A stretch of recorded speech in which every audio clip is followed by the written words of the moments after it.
Hi there everybody, I'm so glad to see you here again. It is Russian man who brings value through my own experiences, and today we're gonna watch a George Carlin comedy, You Have No Rights. This video called, and this video recommended by Baron Von Glob. It is our viewer from Arkansas, yes, US, and my goal on this channel is to learn English and to move to America. I want to understand listening, I want to understand this speaking things, and I want to speak clearly and with a bit of funny and nice grammar. Yes, and we can do this through a natural American experience, through comedy. Let's do this together. If you want, you can consider subscribing, and I don't know what does it mean, consider subscribing. But YouTubers use it a lot. You can subscribe to this channel and click like button. It will be nice support to our Russian man. Yes, let's watch it. Maybe I will understand jokes, maybe not. And sometimes when I will ask you what does it mean, you can leave in the comment section below what it means. I answer to my viewers almost every day, and you maybe will find answer to your comment like shout out, thank you, or something like this. Let's watch it. Customs. Swearing on the Bible. You understand that shit? They tell you to raise your right hand, place your left hand on the Bible. Does this stuff really matter? Which hand? Does God really give a fuck about details like this? Suppose you put your right hand in the Bible, you raise your left hand. Would that count? Or would God say, sorry, wrong hand, try again? And why does one hand have to be raised? What is the magic in this gesture? This seems like some sort of a primitive voodoo mojo shtick. It looks like a Nazi thing when they do kind of this Zichailing. And about Bible, we don't have it in Russia. By the way, I have New Testament book here. one person from Kentucky, Jackie, her name, she sent it to me from Kentucky to Russia. New Testament in English, because in Russia we don't have English version of New Testament. Okay, let's read it. Let's watch it. Why not put your left hand on the Bible, let your right hand hang down by your side? It's more natural. Or put it in your pocket. Remember what your mother used to say? Don't put your hands in your pockets. Does she know something we don't know? Is this hand shit really important? Well, let's get back to the Bible, America's favorite national theatrical prop. America's favorite national theatrical prop. I don't know what is prop, but it is maybe kind of like a magical book prop. It is maybe magical, something like a Harry Potter. Suppose the Bible they hand you to swear on is upside down, or backward, or both, and you swear to tell the truth on an upside down backward Bible. Would that count? Suppose the Bible they hand you is an old Bible and half the pages are missing. Suppose all they have is a Chinese Bible in an American court, or a Braille Bible and you're not blind. Braille, is it a specific city, country? Suppose they hand you an upside down backward Chinese Braille Bible with half the pages missing.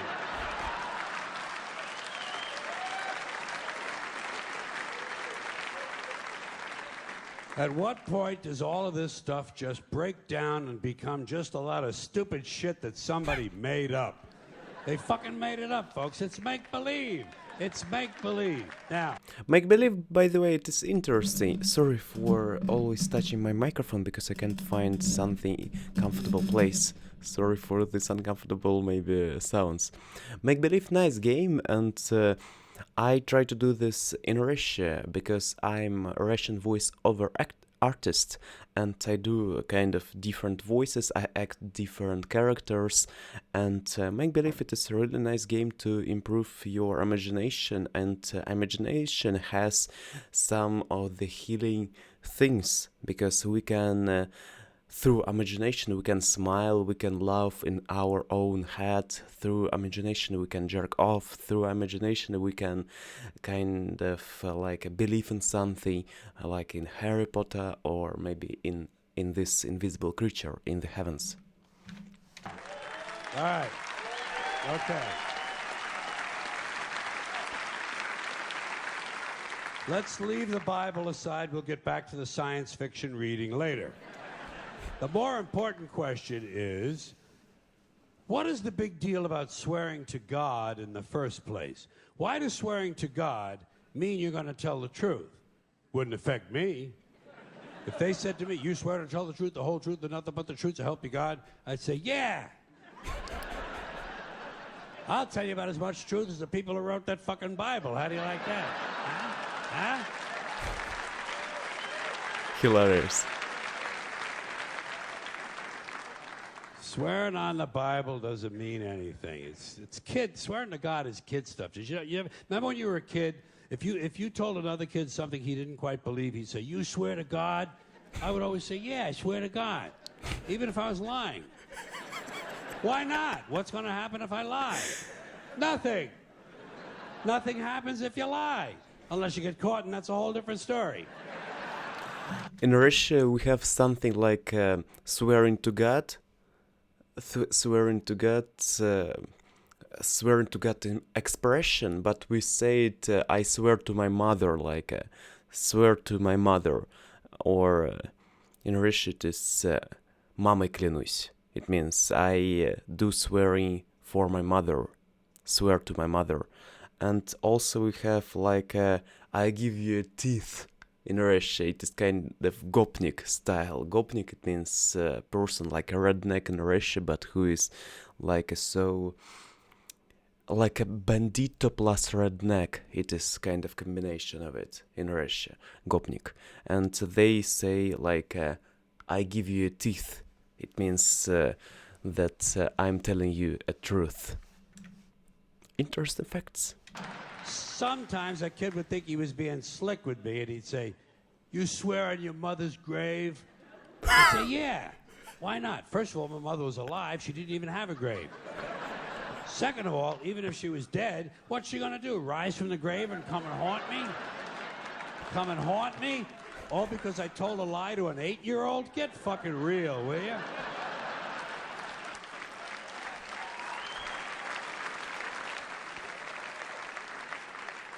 Sometimes I would say, "I swear on my mother's tits." Yeah? Kids are impressed with things like that. I mean, I don't care about my mother's tits either. I don't care if they fell off. Fuck her. Not my problem. They're your tits, Ma. You keep an eye on them. Swearing to God doesn't mean anything. Swearing on the Bible doesn't mean anything. You know why? Because Bible or no Bible, God or no God, if it suits their purposes, people are going to lie in court. The police do it all the time. All the time. Yes, they do. I didn't understand it fully because I didn't learn. I don't know so big amount of information, so big number of information about court processing in the U.S. It's part of their job to protect, to serve, and to commit perjury whenever it supports the state's Perjury? case. What is perjury? Swearing on the Bible is just one more way of controlling people and keeping them in line, and it's one more thing that holds us back as a species. Here's one more item for you, the last in our civics book, rights. Boy, everyone in this country is always running around yammering about their fucking rights. I have a right, you have no right, we have a right, they don't have a right. Folks, I hate to spoil your fun, but there's no such thing as rights, okay? They're imaginary. We made them up, like the boogeyman. The Three Little Pigs, Pinocchio, Mother Goose, shit like that.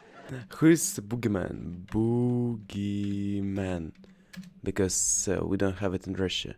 Boogeyman, the boogeyman, whoa, Jesus, is a type of mythical creature used by adults to frighten children into good behavior. In Russia we have something like this. We have Barabashka. It is a Russian boogeyman, but oh, Jesus, it is so scary. I didn't think that boogeyman will look like this way. It looks like Marilyn Manson, but creepier. Okay? And nice start of the morning. It is right now 6 a.m. and I saw boogeyman. It's so scary. About rights. By the way, yesterday I was at a store of electronics, and furniture, for electronics. And there I found one woman who always was speaking, I have my rights, why are you speaking to me in this tone, why are you like she was arguing with some of the cashier, and it was kind of funny and sad in some way to look at this kind of you are sad about this situation, and it is funny to look at their emotions. It is all to refer to this stand-up, I wanted to say. Like, rights. Rights are an idea. They're just imaginary. They're a cute idea. Cute. But that's all. Cute and fictional. But if you think you do have rights, let me ask you this. Where do they come from? People say, well, they come from God. They're God-given rights. Oh, fuck, here we go again. Here we go again. The God excuse. The last refuge of a man with no answers and no argument. It came from God. Anything we can't describe must have come from God.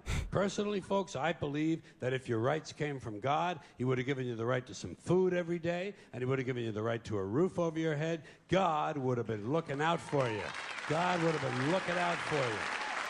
You know that? Like everything that you can't explain, you can say that God gave it to me.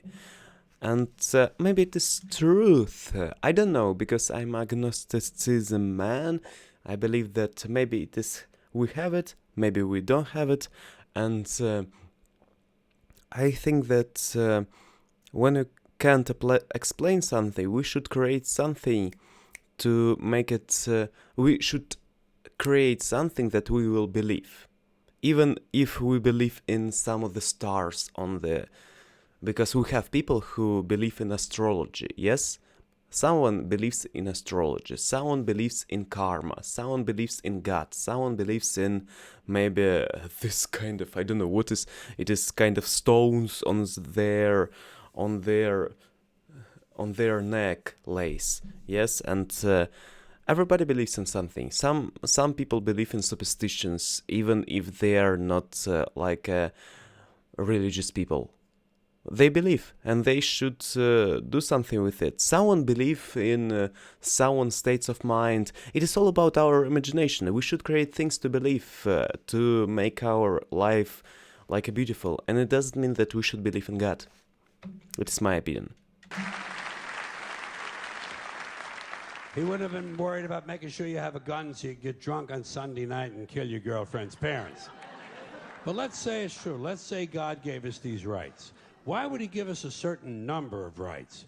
The Bill of Rights in this country has 10 stipulations, okay? 10 rights. Stipulations. And apparently God was doing sloppy work that week because we've had to amend the Bill of Rights an additional 17 times. So God forgot a couple of things, like slavery. Just fucking slipped His mind.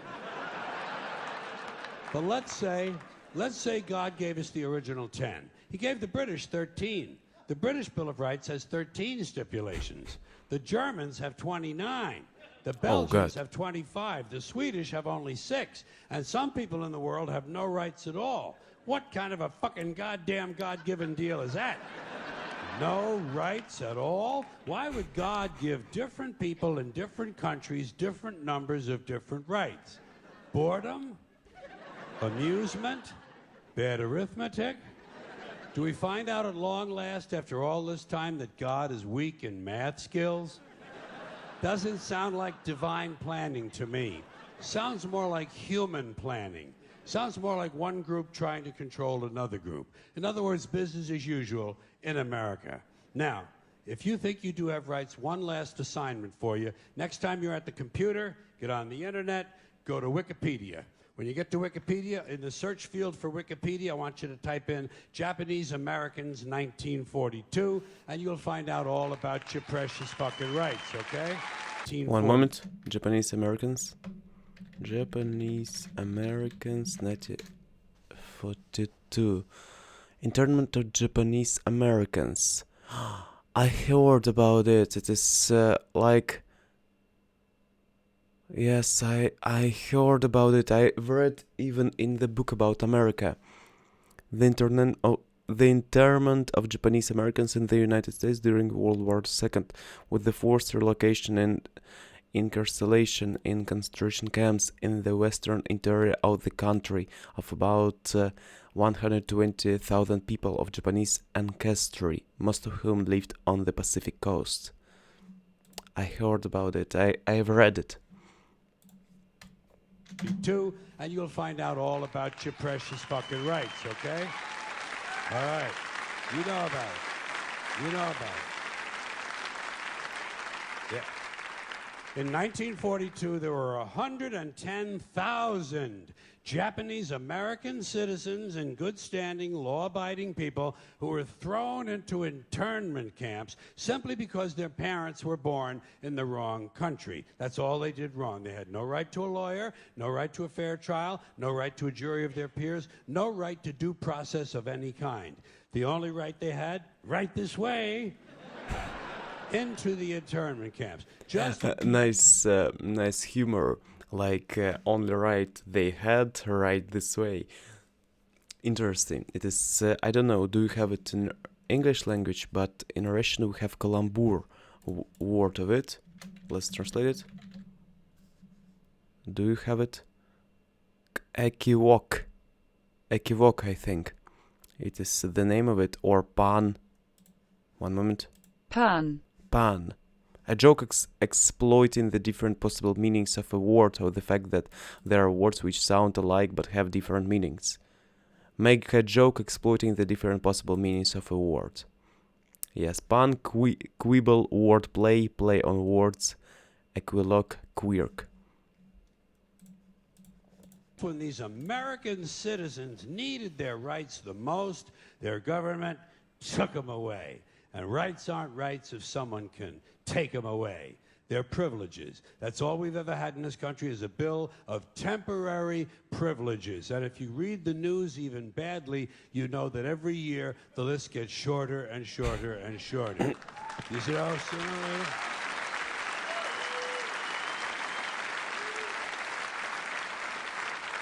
Yeah.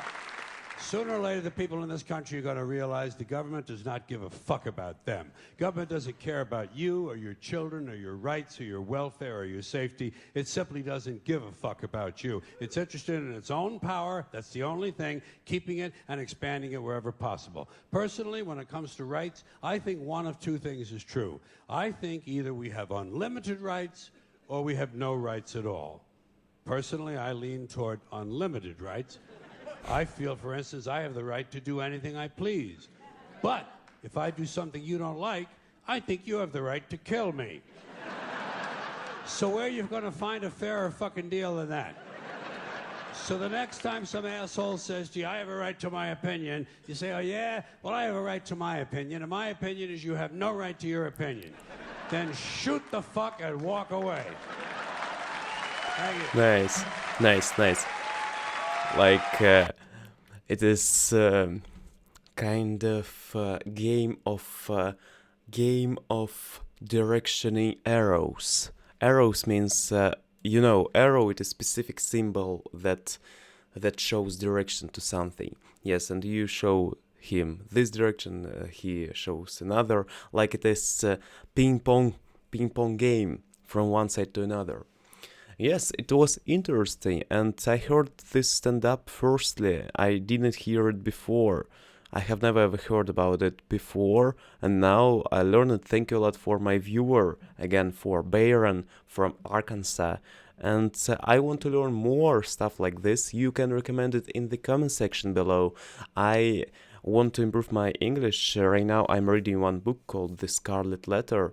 It is kind of hard to me, and this book was sent by Jackie from Kentucky, by the way, and it is hard because of this language. This language is so hard to hear, and I want to learn it. And you can recommend also books maybe that you like in the comment section. It will be really interesting. And have a wonderful day. Have nice moments in your life, and always improve yourself daily through your own way, through your own path. If you like to do like a watching comedy, then try to monetize it in a way that it will be your side hustle, for example. Or if you like to watch reaction videos, then try to monetize it. Try to maybe create your own YouTube channel about like reactioners who did some reactions on it, if you like it. And if you like, for example, piano playing, and you don't play good piano, document your process of learning piano. It will be a nice stuff, because you can like you can play and show to your viewers your progress. It is interesting to see someone else's failures. I was having a lot of failures, and I do them even today, like with understanding, misunderstanding of things, and it is interesting, I think. And show your progress. Yes, improve yourself daily.